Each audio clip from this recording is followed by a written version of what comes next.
preguntita como para empezar a romper el hielo. Sí. Hace 6 años había una capa similar a esta en el 9 de julio, Sí. cuando estaba por subir Macri. Sí. La gente es la misma, no digo exactamente la misma gente, pero digo, es el mismo grupo. ¿Son los mismos reclamos?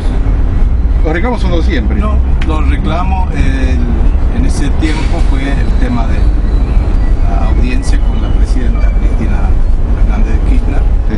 No se dio, asumió Macri, nos dio la posibilidad de poder entablar un diálogo, se armó una mesa nacional de diálogo político, de Estado Nacional y pueblos indígenas.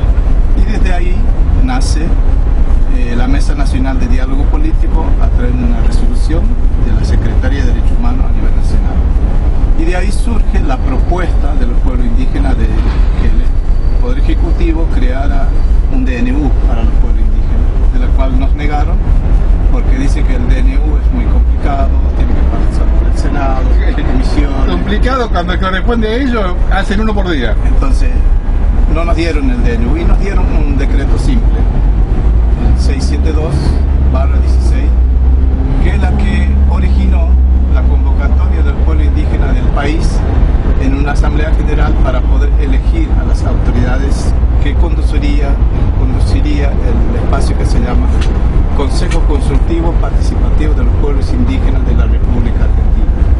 Y esa asamblea general se hizo en el 2016, en el mes de julio, en una asamblea de 1.300 líderes del país, de la cual me recayó la designación de conducir este espacio, que mi mandato venció el mes de diciembre del año pasado, 2020, y nosotros hemos pedido una prórroga de mandato por el tema de la pandemia, que no se podía reunir y no se podría hacer la asamblea. Por esa razón reclamamos al Estado Nacional que nos dé una audiencia al Poder Ejecutivo para dar continuidad a ese decreto 672, de la cual articularía con el Instituto Nacional de Asuntos Indígenas, el INAI, para poder por lo menos hacer cumplir lo que establece la Constitución Nacional en el artículo 75, inciso 17, donde dice: el Estado garantiza el respeto a la identidad cultural de los pueblos indígenas argentinos. Entonces, este reclamo se inició en el mes de febrero. Estuvimos un mes acampando ahí en la galería del AFIP, no tuvimos respuesta. Hemos presentado una nota pidiendo audiencia a la Dirección de Audiencia de la Presidencia. Nos dijeron en 10 días. La fecha sería el 23 de febrero, que se vencía los 10 días hábiles. No nos dieron información. Presentamos de nuevo, reiterando el mismo pedido, audiencia con el presidente. Pasaron marzo, abril, mayo, junio, julio, agosto, septiembre, octubre, y estamos en fines de octubre ahora y no tenemos ninguna respuesta sobre el reclamo del diálogo que buscamos con el presidente de la Nación. Y lo que busca es que se ponga en efecto ese decreto. Sí, porque ese decreto está vigente, pero cambiaron de decreto, de la cual invalida el primer decreto, de la cual teníamos como autonomía de poder ejercer el derecho de la autodeterminación de los pueblos indígenas, de cómo tenemos que organizar, cómo tenemos que mejorar las relaciones entre Estados. Y el objetivo de este espacio del Consejo Consultivo es reforma de la Ley 23.302, un protocolo de consulta libre, previo e informada, y también la Ley de Propiedad Comunitaria Indígena. Estos 3 ejes centrales para nosotros es valioso para la relación entre Estado y pueblos indígenas, de la cual lo que buscamos es eso, que se oficialice nuestra relación con el gobierno nacional para que podamos acompañar la política nacional. Ahora, en ese tiempo que no apareció nadie por acá a preguntar si están todavía, viven, nadie. Una vez ignorancia total. Una vez vino una secretaria del Poder Ejecutivo, bajó de acá, vino corriendo, se sentó ahí, no nos dio los datos que ella tenía, pero dice que era secretaria privada del presidente Fernández. Y nos dijo que en 2 días, 3 días nos iba a dar la respuesta. Fue el mes de marzo, abril. Pero esa persona, hemos investigado el nombre, si sí aparece como secretaria del Poder Ejecutivo, pero nunca más apareció. Ahora ustedes cuando están solos acá, tranquilos, y ven que van pasando sus meses y ya cada año, y no le dan ni 5 minutos, ¿qué es lo que pasa por dentro de su cabeza? Y la verdad es que es como algo natural para nosotros, ese aislamiento que nos han acostumbrado. Y yo no quiero tomar como algo normal de que no nos atiende, que no nos habla, que no nos escucha, porque estamos en una época que muchas veces se habla de la civilización, somos más respetuosos y más comprometidos con la causa de un país de poder defender el derecho humano. Pero parecería que este espacio es un espacio que no se ve gente, es una carpa.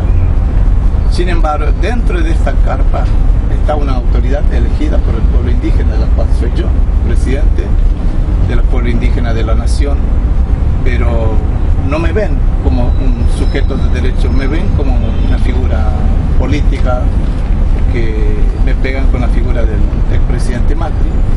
Dicen que soy mano derecha del presidente Macri, cuando ni siquiera hemos tenido respuesta de esa misma gente que trabajó en la anterior gestión. Nunca nos vienen a preguntar qué nos falta, qué necesitamos, porque ellos tienen senadores, tienen diputados, tienen gente que están viendo, pero tampoco vienen a consultar o a acompañar este reclamo. El único legislador que pasó acá y se sentó acá fue el diputado Alberto Ace, que fue el que vino, llevó una nota a la Cámara de Diputados para que pida a sus compañeros de la banca se solidarice con nosotros, porque nosotros pedíamos un baño químico. ¿Qué es lo que nos hace nosotros cuando tenemos necesidad de ir al baño? Tenemos que ir acá a la esquina en Pertuti, tenemos que comprar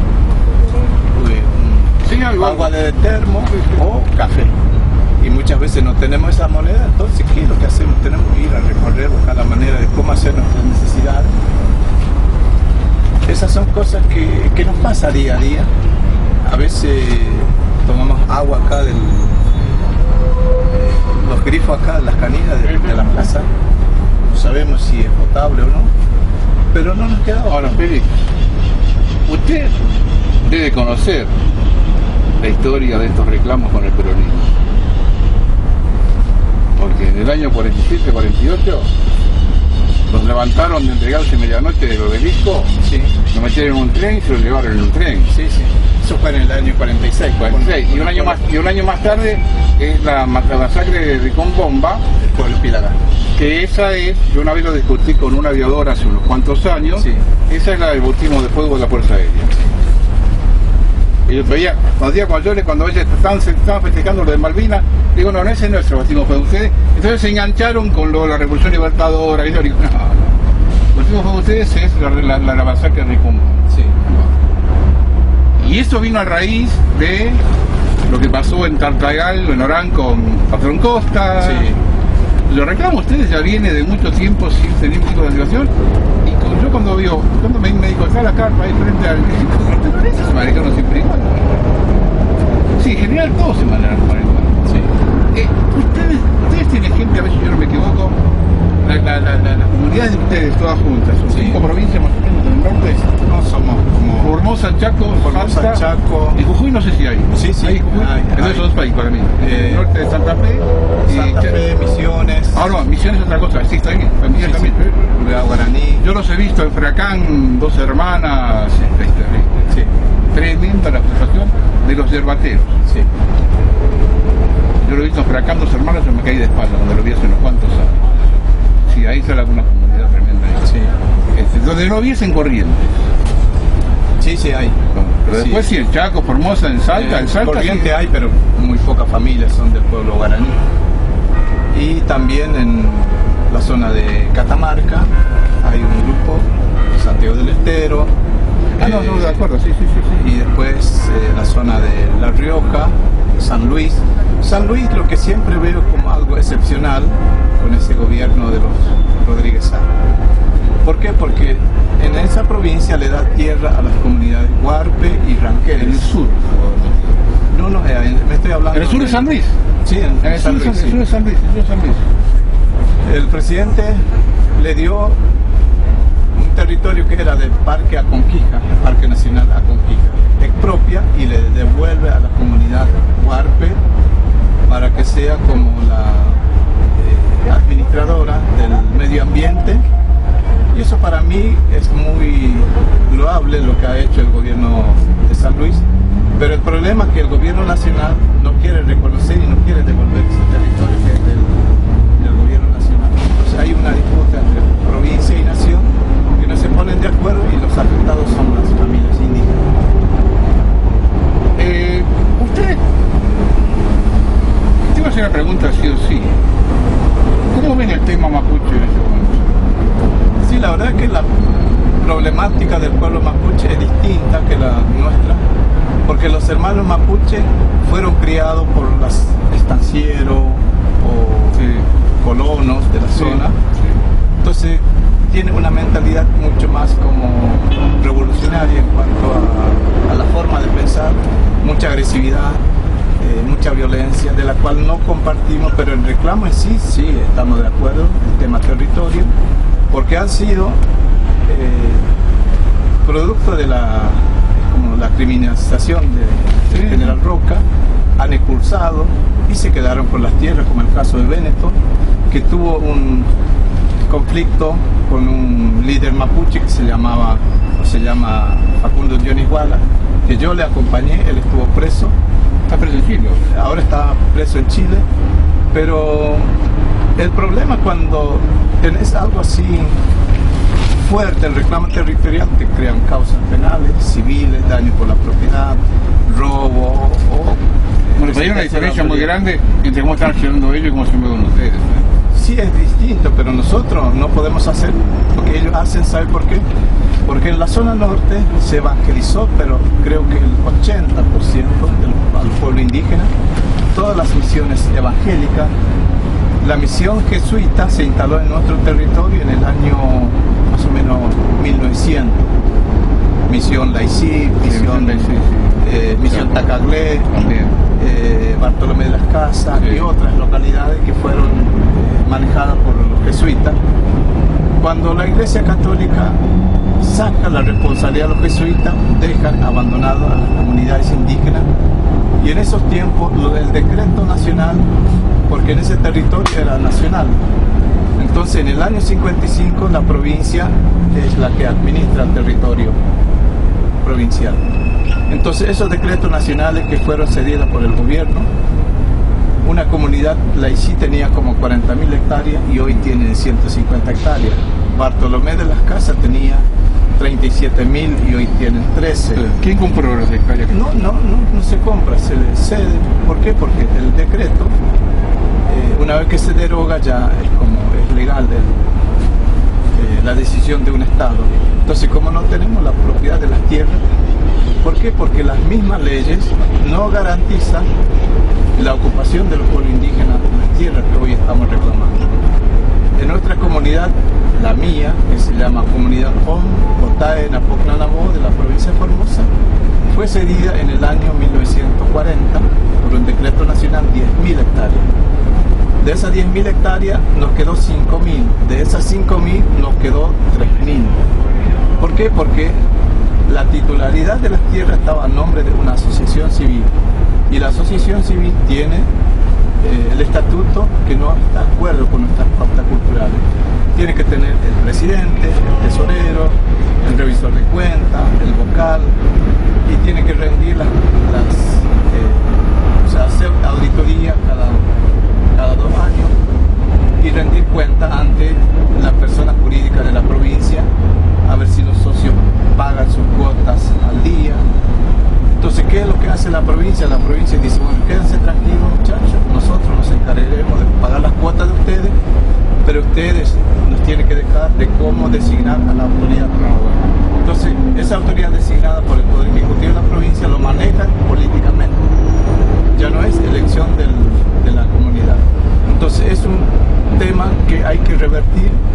esa razón nosotros lo que queremos proponer a la Cámara del Senado y la Cámara de Diputados, reformar la ley 23.302, porque esta ley 23.302, en el artículo 13, donde dice, en caso de extinción o acefalía de las comunidades indígenas, los bienes pasan en manos del Estado.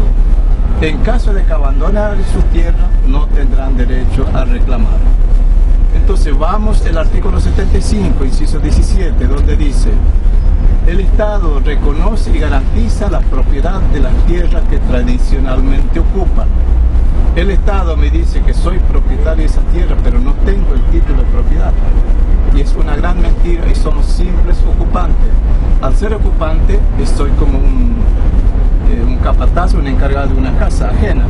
No tengo la autoridad de poder adueñarse de esas cosas porque no tengo el papel que me diga cómo tengo que...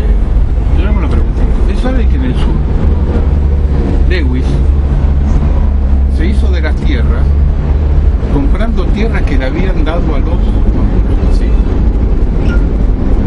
Ahí sí se hace un precedente muy complicado. Sí. Muy complicado. Porque en estos reclamos se le dan tierras y después esas tierras de una forma pasaron a mano de ley. Sí. No quiere que pase esto en el norte tampoco. Y otra pregunta que le quiero hacer, en tal caso de que ustedes recuperen las tierras, recuperen una cantidad de tierras determinada, Sí. ¿Qué es lo que harían con esas tierras? Porque a mí me interesaría, yo honestamente le digo, yo los veo a ustedes como argentinos en desgracia. Para mí no son, discúlpenme la expresión, no son ni indios, ni aborígenes, nada, son argentinos en desgracia. Yo los considero argentinos en desgracia, que no tendría por qué estar absolutamente así. Tendría que estar como cualquier otro argentino. Entonces a veces digo, bueno, pero dar las tierras, estoy completamente de acuerdo. Ahora, para volver a un pastoreo del siglo XVIII no sirve. Si integrarlas a un proyecto productivo argentino, sí. Donde ustedes son los dueños de las tierras. Como cualquier otro agricultor o ganadero de la zona que no es aborigen.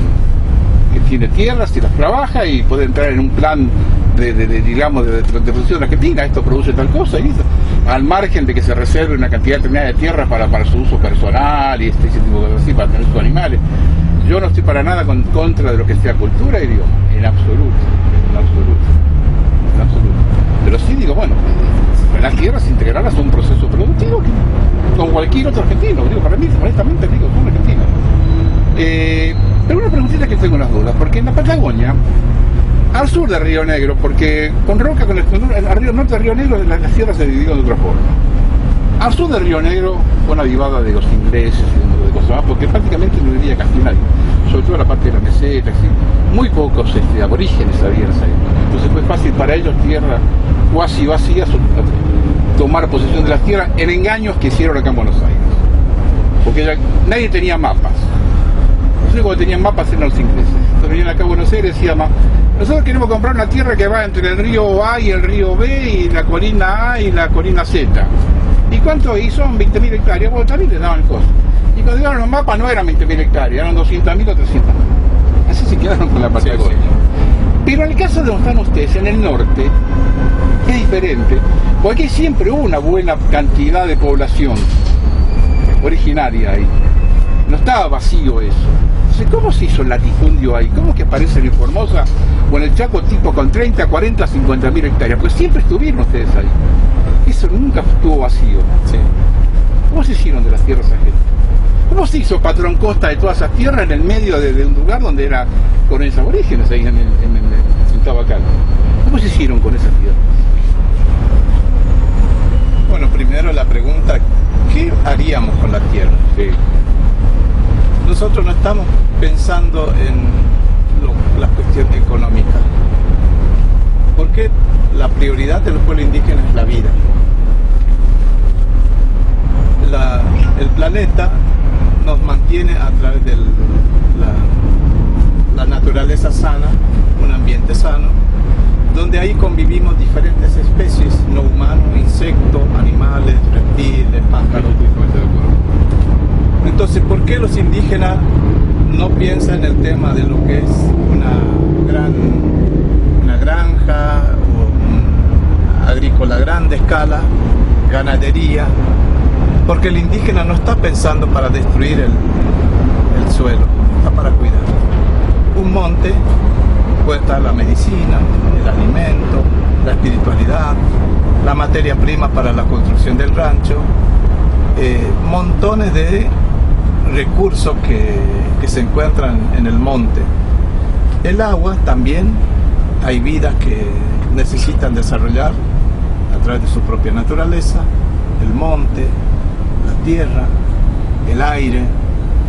Entonces, el mundo indígena tiene otra cosmovisión que no es económica, es más espiritual y física. Entonces ese interés choca el interés económico porque en el suelo hay petróleo, hay minería, hay chacra, pasto para cría de ganado. Entonces, ¿qué es lo que hace el técnico científico? Hay que este pedazo de terreno puede salir tantos miles de pesos y voy a hacer plata, no importa si contamino, si lo mato. No, pues yo no voy a eso, yo voy al cultivo, no voy a talar un bosque, ni no voy a... Pero a nosotros siempre nos dicen, ¿para qué quiere tanta tierra los indios si no trabajan? Esa es la mirada. No, esa mirada no la tengo, yo siento lo contrario. Eso es lo que tiene la mirada del Estado hacia nosotros, porque nos consideran vagos, borrachos, drogadictos, inútiles para administrar. Pero nosotros somos conscientes de que nuestra responsabilidad es preservar el medio ambiente para nuestras futuras generaciones. Porque yo tengo 60 años, quizás en algún momento me desaparezco. ¿Y quién queda? Si yo amo a mis hijos, tengo que dejar heredado un mundo sano, que tenga esperanza de poder seguir viviendo sano en largo tiempo. No estoy pensando ahorrar dinero para herencia de mis hijos, porque ese dinero se malgasta, se destruye. Sin embargo, la vida es mucho más que el dinero, porque nosotros no somos producto de nadie, somos seres humanos que nos han mandado a esta tierra para un propósito, de poder desarrollar nuestra capacidad y de poder hacer el bien. Yo no puedo obligar a otro que haga lo que pienso, porque todos somos libres de accionar lo que nosotros aspiramos. Nunca se puso en la cabeza usted, por ejemplo, usted me lo va a decir, tenemos la materia prima para hacer el rancho, ¿no? A ver, subir un escalón y superar el rancho, por ejemplo. Superar el rancho. Otro tipo de construcción que supera el rancho de hace 100 años o 200 años. Y por eso digo, a veces hablo de ese tipo de superación, que no tiene nada que ver con la avaricia económica, no por eso así. No es que ustedes tengan tierra y talar árboles o explotar la tierra para... No. Dentro de su propia actividad, pero por ahí sumarla a un proyecto productivo de un país, porque usted, en alguna medida, por más que le den tierra a esa tierra de acá, en algún momento su tierra limita con otra tierra que no es suya. Y va a limitar con otro tipo de costumbres también. Y eso es lo que quería preguntar. Cerca de la zona de ustedes, porque yo lo vi en Salta, sí, la zona de Santa Rosa por allí. Limítrofes con ustedes están los criollos, sí, que están un par de pasos diferentes de ustedes, tampoco no demasiado diferentes de ustedes. Y a veces ustedes han llegado a arreglos con ellos, combinan, llegan a ciertos arreglos, ¿no? Con ellos, ¿no? Porque yo lo vi en Salta, que habían llegado a algunos arreglos entre criollos y los aborígenes, que fue correr el gobierno salteño, y 5 de pelota, no los homologó, nada. ¿Cómo es esa relación que ustedes tienen con esos criollos que son...? Sí, la verdad que, porque el problema, si vos te enfrentás con un criollo, por más pobre que sea, siempre el criollo va a salir ganando. ¿Sabe por qué? Porque conoce las mañas de su propia gente, cómo se maneja un juez, cómo se maneja un policía, cómo manejar un intendente, cómo manejar un concejal, un diputado. Ellos tienen astucia en eso de poder llegar a convencer, porque dice, si yo ocupo este espacio, bueno, te doy tanto, hacer un convenio.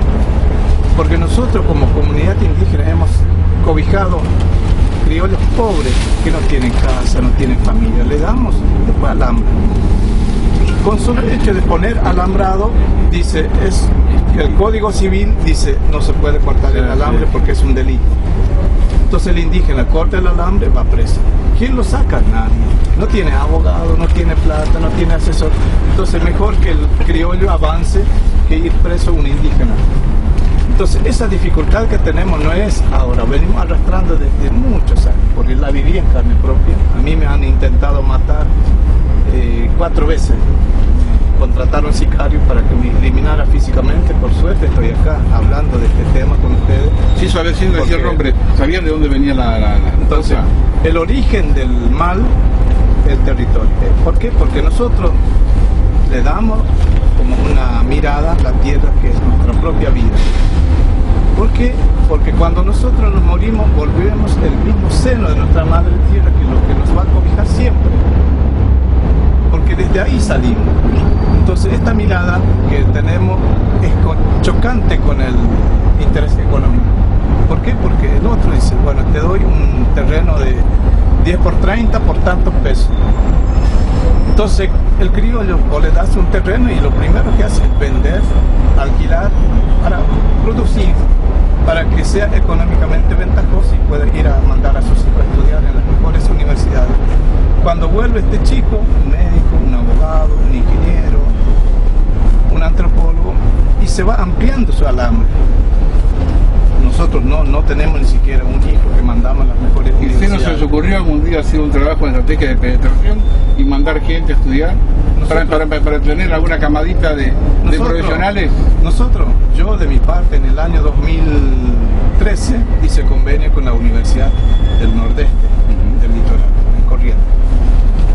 Hice un convenio con el rector para que los jóvenes indígenas puedan estudiar ahí, que sean médicos, abogados, profesionales. Vinieron los chicos, ¿qué es lo que tenían problema? El tema alojamiento. No tenemos plata para alquilar un departamento. Conseguimos un alojamiento a través del vicegobernador en ese momento.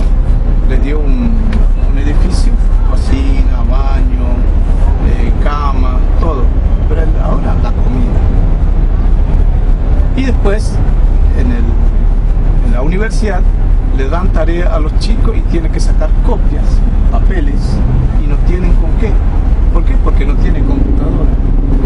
Entonces, cuando los chicos no pueden sostenerse porque traen mercadería, así, artesanía para vender, pero nadie compra, entonces los chicos vuelven a su casa fracasados, y cuando vuelven a su casa con ese fracaso, agarran las drogas, a veces se matan. Solo una pregunta. Sí, porque usted me abrió la puerta ahí. Si hubiera alguien que se tome directamente el trabajo de decir, bueno, sí, yo abro una universidad o una escuela secundaria, la que sea, para que esta gente estudie, pero le cubro todo. Sí. No tiene ninguna carencia de nada, necesita comer, para la habitación, para dormir, de la comida, necesita los elementos técnicos, que tengan absolutamente todo como corresponde. Entonces, ¿están dispuestos a enviar gente ahí, a sus escuelas, a estudiar? Porque es como integrarse al país también. Sí, eso. La idea nuestra es eso, porque nosotros tenemos que buscar la superación. Entonces estamos mucho más cerca de la solución. Yo no puedo estar así como acá, hermana Lucía Sánchez. Cuando vino a trabajar acá, él estaba estudiando secundaria, pero no pudo porque por la distancia, porque el aparato que tiene no puede, a veces el internet no funciona. Entonces, esa dificultad que atravesamos con nuestros jóvenes indígenas, no pueden sostenerse porque en el interior no tenés señal, no hay manera de cómo hacer una tarea de distancia. Sí, de acuerdo, pero si uno abre el abanico, y abre la educación completa, no solamente la educación de ir al aula, sino la educación completa, como decía, tener para la fotocopia, tener el lugar donde dormir, abre la educación completa, en 15 o 20 años cambiamos totalmente el panorama, lo damos vuelta. Por eso siempre hago una crítica a las instituciones religiosas. ¿Por qué? Porque siempre se habla de la caridad, del amor al prójimo. Las iglesias católicas siempre han trabajado con nosotros, el equipo nacional de pastoral aborigen. Ellos reciben un subsidio de las agencias financieras internacionales como Alemania, Francia, España, todo tipo de países que financian el apoyo hacia los sacerdotes católicos, porque supuestamente sostienen a los estudiantes indígenas en Formosa, pero los indígenas no reciben nada. Mire, yo voy a ser franco. Yo soy católico creyente. El Vaticano, la Iglesia Católica, la institución, para mí, una cosa completamente diferente. Punto. Yo soy creyente, tengo mi fe. Ahora a mí, si me ve entrar a una iglesia, sáquenme una foto porque la venden. Porque a mí entrar a la iglesia no me van a ver tan fácil. Y yo tengo ese tipo de cosas, por eso que usted me cuenta de lo que hace la iglesia católica, no me llama la atención. Ahora le hago otra, con respecto a eso, otra pregunta. Sí. Ustedes también tuvieron en la zona penetración de iglesias evangelistas. Exactamente. ¿Y cuál es la diferencia entre las dos en el momento? En la iglesia evangélica te enseñan muchas cosas buenas que nosotros ya tenemos. El amor al prójimo, de no matar, no robar, no mentir, no adulterar. Entonces esas cosas el indígena no tiene problema. Pero ¿qué es lo que dice? Cumplir los mandamientos de Dios es porque tenés como una vida nueva. Al bautizarse naces como una nueva criatura. Al ser nueva criatura no tenés que enfrentar con nadie, no tenés que discutir con el gobierno ni con la policía. Bueno. Entonces esa sumisión... Unas buenas frenos. Entonces esa sumisión hace que el indígena le matan a su familiar, los brazos cruzados, llora, no puede hacer nada. Cuando uno no es parte de la iglesia, y ahí toma otro versículo de la Biblia, no sé en qué parte dice, el que cree será salvo y el que no cree será condenado. Entonces muchos indígenas que no creen el evangelio, si les pasa algo, bueno, murió porque no quiere ser salvo por el evangelio.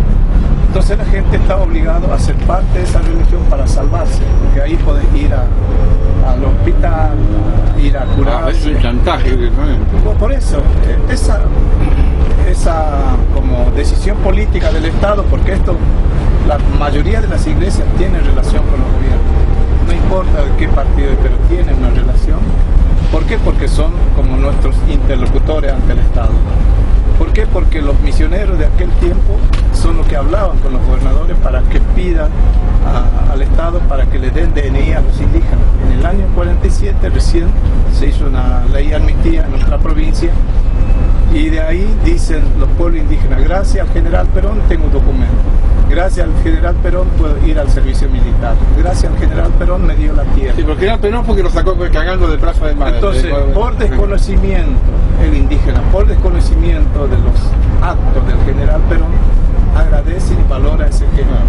Entonces, la falta de información que nosotros nos hizo como creer que todo era lindo.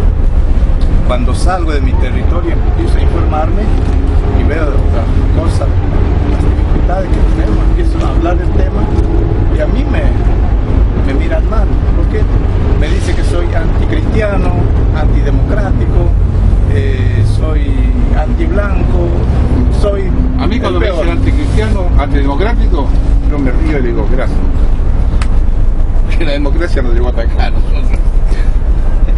Pero a mí no me molesta eso, porque yo me siento libre y estoy agradecido de lo que me tocó a mí de ser un líder indígena del país y a nivel internacional. Me pone muy contento de que sea una figura importante a nivel nacional y de poder hablar con cualquiera. No tengo miedo de hablar con cualquiera porque Cuando uno anda con lo propio, con lo suyo y no está impostando nada, no está siendo impostor de nada, es difícil que lo marquen ahora. Vamos a recurrir exclusivamente a la zona del norte, noreste, ¿no? La zona de... Porque donde está el grueso de ustedes, ¿no? Salta, Jujuy, Chaco, Misiones. La relación con los gobiernos de esa zona es parecida, con Formosa es peor, con el Chaco como es, Salta no le da pelota directamente, es parecida la relación, son todos más o menos dos iguales a la hora de relacionarse con ustedes, o algunos más o menos. Bueno, la relación con los gobiernos nunca hubo problemas. ¿Por qué? Porque, como yo mencioné, el tema de lo que es el dominio que hace, la manipulación que hace el gobierno hacia la figura del liderazgo indígena. A los caciques le dan un sueldo y ese cacique se convierte en pastor, ese cacique se convierte en presidente de la asociación, entonces es el que hace convenio con el Estado, no con la comunidad. Entonces ese liderazgo manipulado, el Estado agarra como una figura representativa y integrada. Pero en el fondo de la cuestión, el indígena que no está de acuerdo a eso, no tiene agua, no tiene casa, no tiene luz. ¿Por qué no tiene casa? Es porque es imposible conseguir la materia prima para construir un rancho. No tiene trabajo para ir a comprar un ladrillo. No tiene manera de cómo levantar una casa de material porque no tienen recursos. Primero, no pueden ir a estudiar por la distancia, por las dificultades de ingresar a una secundaria, una universidad, porque tiene un costo. Porque salir a Formosa tiene que tener recursos y ese recurso no lo hay. Nadie tiene como recurso propio como para poder financiar el estudio de su hijo.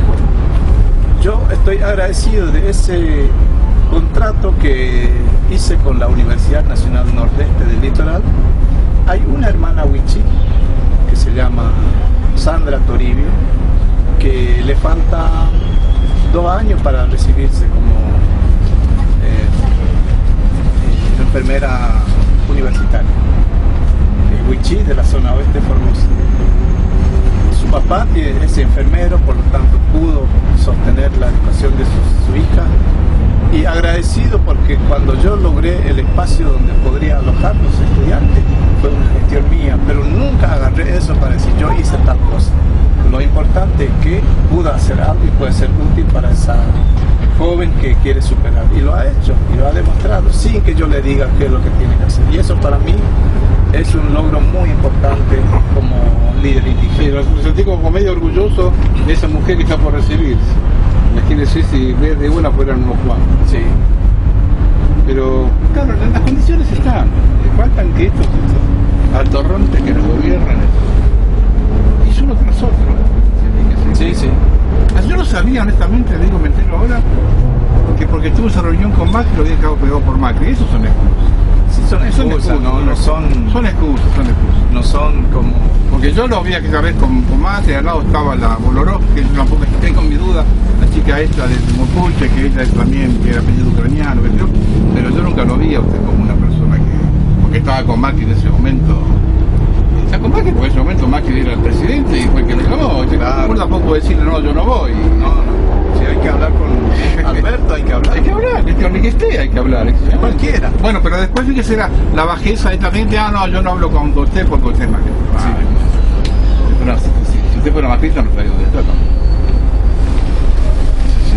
Ese tipo de cosas. Es una excusa que como para poder justificar el no querer resolver el problema. Yo veo que la solución del problema no está tan lejos. Si hubiese voluntad política de sí, totalmente. La última abrió un panorama muy grande con ese tema de que si se abre la educación, hay que educar, sí. Eso directamente es como abrir la puerta. Sí, hay una... En 15, 20 años da vuelta a todo. Hay una ley de educación intercultural bilingüe, pero no se aplica. ¿Por qué? Porque tienen miedo de que el indígena se manifieste como indígena, no como un religioso ni un partido político, se manifieste como indígena, y ese es el miedo que tiene los gobiernos. No, pero a ver, pero es un miedo estúpido, porque, a ver, si usted va a una universidad, a El Chaco o cualquier otra que sea, tendrán algún tipo de materias, el idioma de conservar, un montón de cosas así, pero en la mayoría de los casos va a entrar, digamos, no sé exactamente si es la palabra a usar, pero va a entrar en una educación, digamos, occidental. Sí. En una educación occidental. Así que pensar que de toda esa educación la persona que va a estudiar no va a asimilar absolutamente nada y va a volver siendo un... Eso es otra excusa idiota. Sí. Una persona que estudia 6, 7, 8, 10 años en una universidad que tiene un esquema de educación de tipo occidental, pensar que un tipo que está metido ahí 10, 15 años no va a asimilar nada de eso, es una tontería. Es otra excusa para poner piedras en el camino. Porque nosotros, como venimos charlando sobre nuestro proceso de integración, nosotros hemos aprendido mucho de la sociedad, la forma de vida. Hemos adecuado las reglas sociales, pero ¿quién se adecua a nuestra forma de vida? Nadie. ¿Por qué? Porque nos ven como muy atrasados y eso no nos molesta tampoco. ¿Por qué? Porque lo que nosotros queremos es mostrar quién somos. Por esa razón, la búsqueda del diálogo para mí es fundamental para poder hacer entender el otro, que el otro me entienda, porque yo estoy cansado de escuchar el otro lo que me dice lo que tengo que hacer, y eso no funcionó. El gobierno dice, vamos a hacer una casa, bueno, le llevamos este modelo, no le preguntamos si quiere, si no quiere, bueno, vamos a otro lado. Vamos a instalar la red de agua potable, si quieren lo instalamos, si no quiere vamos a otro lado, y así, man. Entonces esa amenaza creen que van a cambiar la forma de vida del pueblo indígena. Por eso para nosotros la interculturalidad, el diálogo intercultural para mí es reconstruir esa relación que está como faltando ese respeto que deberíamos tener como pueblo indígena, como la Constitución establece, dice reconocer la preexistencia étnica y cultural de los pueblos indígenas y garantizar el respeto a la identidad cultural. El Estado es el garante del respeto que yo debería tener y no lo tengo. ¿Y dónde está el Estado? Acá al frente. El Poder Legislativo, estamos casi cerca, el Poder Judicial, estamos cerca, estamos en medio de los tres poderes que gobiernan este país y no nos ven. Ahora, en una provincia cualquiera, X, de las 4, 5, 6 que estamos en el norte, en una provincia hay que 30, 40, 50 municipios. Por ejemplo, cualquiera contra cualquiera. En general, los intendentes de esos municipios se manejan como el gobernador de su provincia. Sí. No hay ningún intendente que saque los pies del plato. No, ninguno. Por más que un intendente sea indígena, pero peor todavía, entonces. Peor, ¿por qué? Porque si el intendente indígena llega, quedan todo, está el Poder Legislativo, que es la concejalía, le bloquean todo, termina su mandato y el líder indígena quedó mal parado ante su gente, mal parado ante el político y queda solo, abandonado. No puede crecer como político, no puede crecer como líder indígena porque la misma gente lo mata. Por eso no quiero arriesgarme a ser un aliado de un partido político porque me estoy cuidando y esto me está costando caro. Casi me morí por el tema del COVID estando acá. Me fui al hospital para acompañar una pareja joven que tuvieron problemas legales en el hospital y me contagié ahí y me contagié, me llevaron acá en el hospital Argerich, ahí dijeron que tenían COVID positivo, me internaron 18 días, terapia intensiva, ya estaba a punto de morir. Tuvo suerte. Entonces tuve suerte de estar de nuevo acá para poder seguir luchando, dando la voz. Que saliera de ahí. Entonces, esta lucha que para mí es una causa noble, digna de luchar, defender, porque es una lucha que va por la vida, no por un cargo político o económico. Estoy yendo a este camino por una causa noble que es la herencia de la juventud, que queremos que el territorio sea devuelto al pueblo indígena, pero con una ley, no como dice la Constitución, que seamos ocupantes nada más.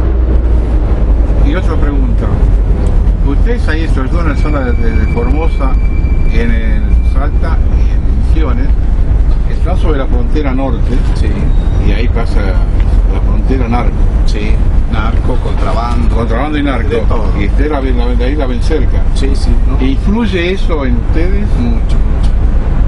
Hay un pueblo en la frontera entre Paraguay y Argentina, el río Pilcomayo. Está el pueblo Nivaclé, que vive a través de una decisión propia del pueblo indígena de decir aislamiento voluntario, porque hay una legislación internacional que protege ese aislamiento voluntario de querer vivir en el monte, su propia forma de vida.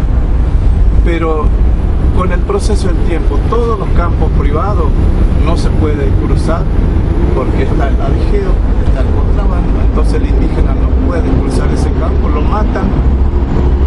Cuando reclaman, tiene DNI, como se llama, donde vive, y esa persona no tiene identidad, no tiene nacionalidad, muere como un animal. ¿O no lo usan los narcotráficos? ¿Lo usan ustedes como mano de obra gratis, barata, esclava? Así siguen usando eso. ¿Por qué? Por esa razón nosotros lo que estamos acá reclamando es el reconocimiento que el Estado debería tener hacia los hermanos Nivaclé, que sea oficial, no que sea una decisión política, decir, bueno, vamos y voten por esta lista.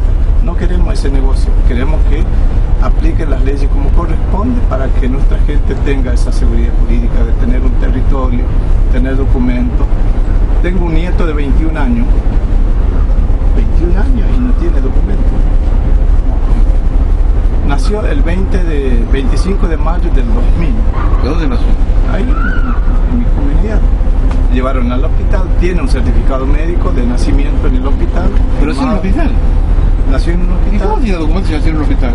Le llevamos a inscribir en el registro civil de la zona, anotaron en un acta de nacimiento, hicieron todo. Cuando cumplió los 8 años fuimos a llevar las fotitos para pegar el DNI, que todavía no tenía. Nos dijeron en 15 días porque esa acta de nacimiento está en Formosa capital, que queda a 170 kilómetros. En 15 días iba a estar en el registro civil.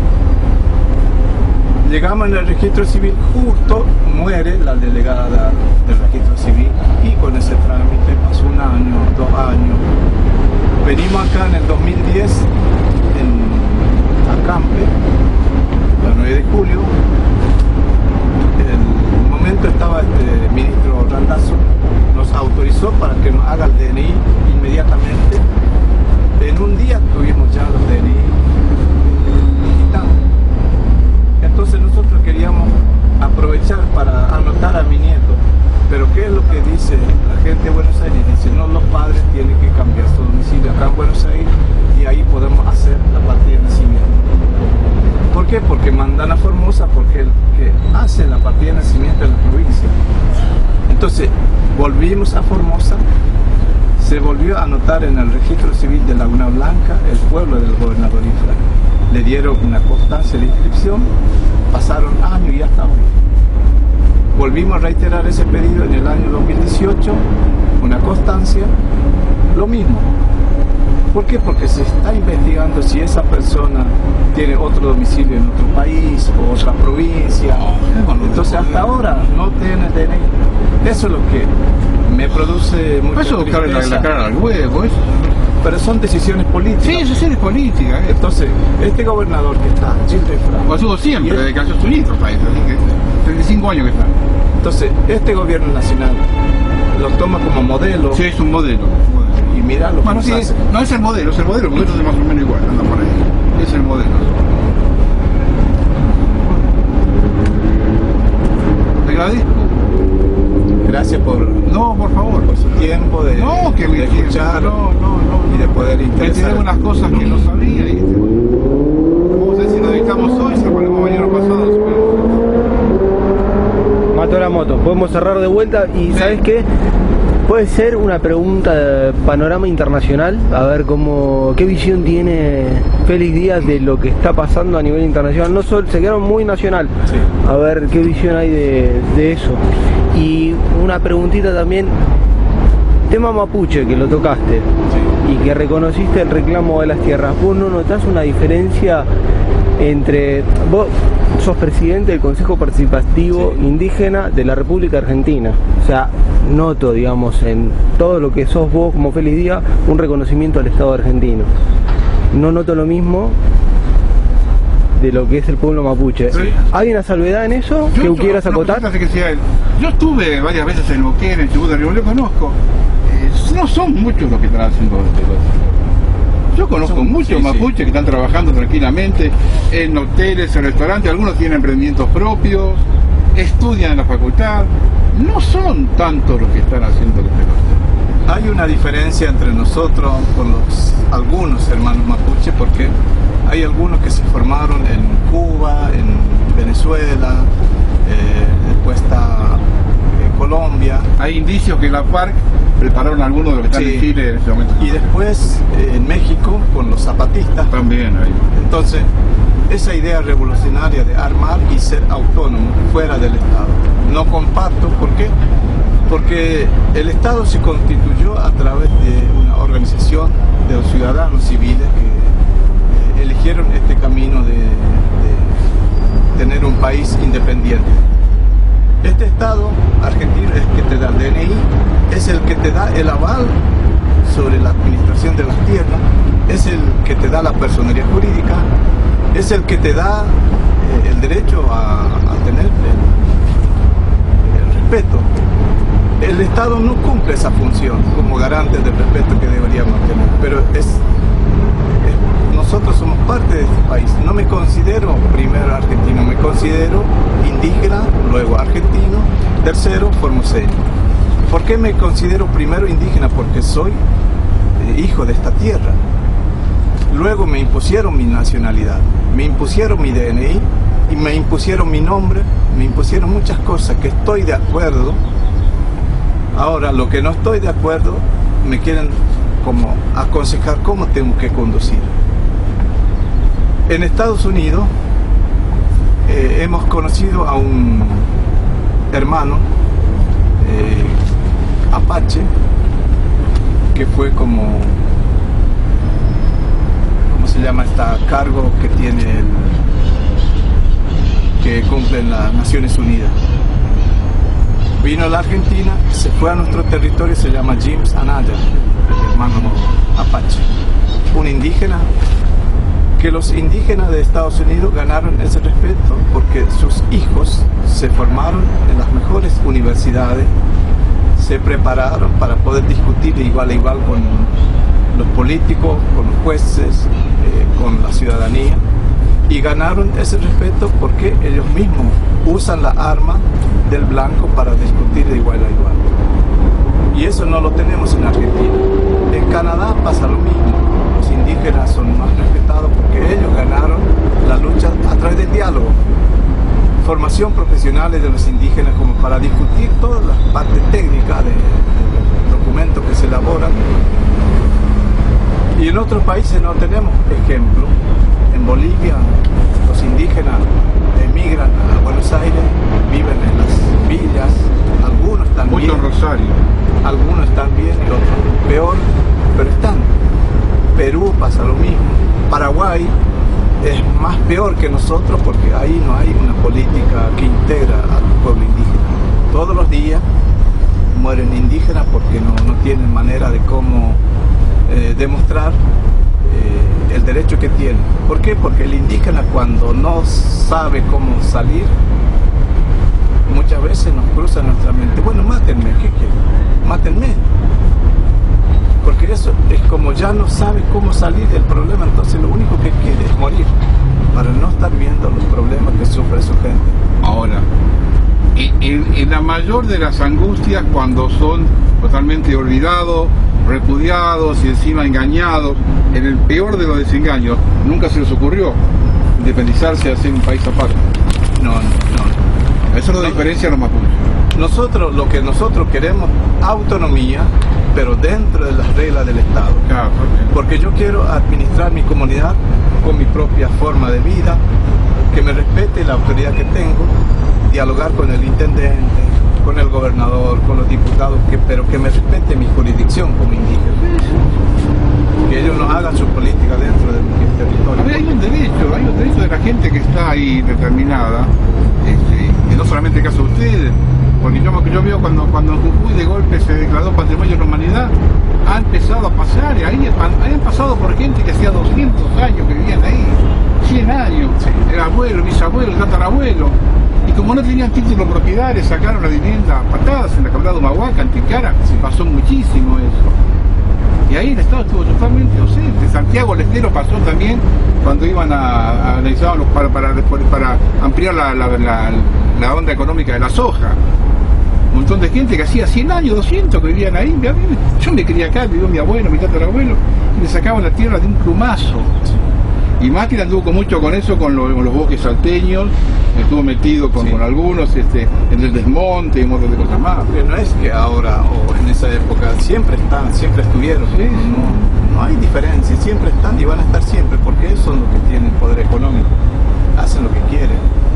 Por eso no hay diferencia entre los gobiernos. Lo que sí, no hemos encontrado un aliado que juegue la causa indígena. ¿Por qué? Porque es una causa que no tiene beneficio económico para algunos, pero nosotros lo que queremos es tener esa posibilidad de que el Senado, la Cámara de Diputados trate el proyecto de ley de propiedad comunitaria para que sea un paraguas jurídico para nosotros, para que no se siga explotando petróleo sin consentimiento, minería, litios en Jujuy. Se está entregando todo. Parques nacionales que están haciendo turismo con nuestros lugares. Por esa razón nosotros lo que queremos es ser autónomos de nuestra propia política, pero no salir del Estado, sino ser parte como un municipio, pero con una forma de organizar propia del indígena. Todo eso se arregla con educación. Exactamente. 15, 20 años de que ustedes tengan una camada de los primeros universitarios y esto de vuelta así. Sí. ustedes empiezan a desparramar en sus universidades y salen abogados, médicos, contadores, de todo, y de adentro, y llevan una camada de una cantidad, está listo, cambió todo. Acá tenemos un hermano, Carlos Vera, de Pueblo Coya, que está estudiando abogacía, así que también es una esperanza para nosotros, que está en ese objetivo de llegar a ser un profesional y colaborar con nuestra causa. Para nosotros es muy alentador. No, eso es lo que lo va a sacar, bueno, es la educación. Bueno. Asesoría de Mario Mazzone, con la parte de salud que tiene, que da una gran mano. Lo que es dictadura sanitaria, vacunas experimentales y toda esta situación, tu devolución. La verdad que para nosotros el tema de la salud es un tema muy difícil de abordar porque no tenemos voz ni voto como para poder proponer al Estado. Primero, el Estado eliminó nuestros chamanes, que son nuestros médicos tradicionales, eliminó a las mujeres parteras, porque son las que asistían a los partos, a las mujeres indígenas, eliminó nuestra medicina, nos prohibieron el uso y costumbre de curarnos como hacíamos antes. ¿Por qué? Porque la evangelización es tan grande y profunda que el indígena cuando se enferma dice: Dios me va a sanar, Dios me va a curar, Dios me va a traer esto, Dios me va a dar la vida. Si muere alguien, bueno, Dios lo llevó. Entonces esas cosas que nosotros padecemos día a día, es difícil discutir con el Estado cuando al Estado no le interesa el tema de salud. Porque yo perdí 2 hijos por esta situación de falta de asistencia médica, murieron de neumonía. Y yo también casi me morí de neumonía estando acá. Porque hay muchas cosas que uno podría por lo menos charlar el tema, pero es un tema muy aparte y tiene que ser como puntual. Porque si empezamos a generalizar los temas ya confundimos y no resolvemos nada. Recién de los chamanes, esa cosa. El doctor Favaloro, cuando recién se inició como médico, se fue a trabajar de médico rural en un pueblito chiquito de La Pampa, Jacinto Arauz, el pueblito. Y él, el libro que escribió él, el maestro rural, es una maravilla. Jamás pasó por encima de ninguna curandera. Él se atendió partos con la curandera al lado. Sí, sí. Muchos enfermos tenían con la curandera al lado, porque él consideraba que era la forma que la gente le iba tomando confianza a él, Sí. es tener el curandero o la curandera al lado. Nunca pasó por ninguno de ellos, para nada. Es una persona maravillosa. Es lo mismo que el doctor Laureano Maradona. Bueno, no, es otra cosa, Capital que para mí es una de las personas clave de la historia moderna argentina. Sí. Laureano Maradona es una maravilla, porque la negación que hizo, él se iba para embarcación, vio a las mujeres ahí, se quedó ahí, no se fue más. El dañado del campo, ¿no? Sí, sí. El dañado del campo. El Rosarino, señor. Ajá. Rosarino. Ya cuando se hizo el puente de Rosario Victoria, que podía poner el nombre al puente, alguno propuso ponerle el tema Maradona y bueno, tuvo algunos votos, pero fue otro nombre. Pero era, para mí, una de las personas cumbres del siglo XX, uno de los 10 o 12 personas cumbres del siglo XX, el doctor Maradona. Sí. Bueno, te agradezco. Igualmente, el agradecido soy yo de poder tener esta posibilidad. Esperemos que no sea la última, ni la primera ni la una última. larga charla, amena y con mucha libertad, y eso me pone muy contento. Sí. Y que Y nosotros, cuando edito, no corto absolutamente nada. Como está, se sabe.